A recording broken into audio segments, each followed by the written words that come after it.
Let's talk about your options for trailering your cart and how to safely strap your cart down. The street legalization process involves 2 trailer trips. The first trip is to the weight station, and the second trip is to the inspection. The safest and most common way to transport a golf cart is using a utility trailer with a ramp. In order to tow, you'll need a vehicle with a tow hitch and the towing capability for the weight of the trailer and the cart. These trailers can weigh anywhere from 800 pounds all the way to 2,300 pounds, with the average golf cart weighing 1,000 pounds. Combined, you're looking at towing anywhere from 1,800 up to 3,300 pounds. So if you're borrowing your friend's Subaru, make sure you have checked the specs and have done all these calculations. So how big of a trailer do you need? We're going to look at all the options offered by U-Haul and what carts fit in their trailers. For a 2-seater cart, the 5x9 trailer with the ramp will do the job. A 4-seater golf cart will need at least a 5x10, which U-Haul does not offer.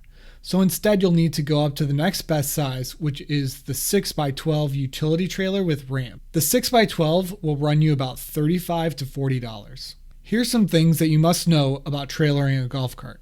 You must secure your windshield. Fold down at a minimum with either bungees or clear plastic wrap. If your windshield doesn't fold down, or you're trailering your cart backwards, then you must take it off completely. If you want to be extra safe, just take it off. Seats should also be bungeed or strapped.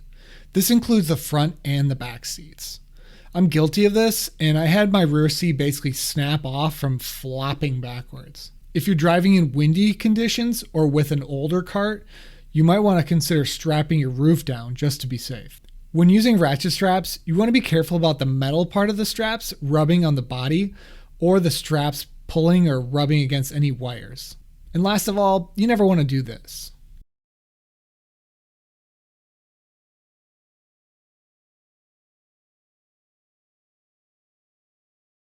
Let's go over some common techniques for strapping your cart down to a trailer.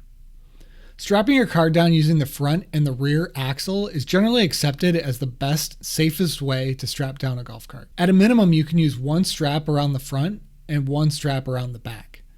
Sometimes the axle in the front is difficult to access, so using the frame is another common choice as an anchor point for strapping down. For a short trip, some people will do a combination of frame, axle, along with the strap going over the driver and passenger foot area. Typically, the front strap will go over the front of the floor mat.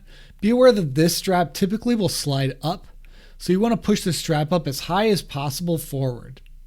On my cart, there's a jumper, which I need to be very careful of when I strap it, as the cart will not run if this is broken or removed. Strapping over the cart like this is not as effective as securing the cart with your axle or frame because there's play from the suspension and the bouncing of the cart will cause your straps to loosen. Now, another option for transporting your cart is to load your cart into the back of a pickup truck. This option is not one I would recommend as there's many things that can go wrong.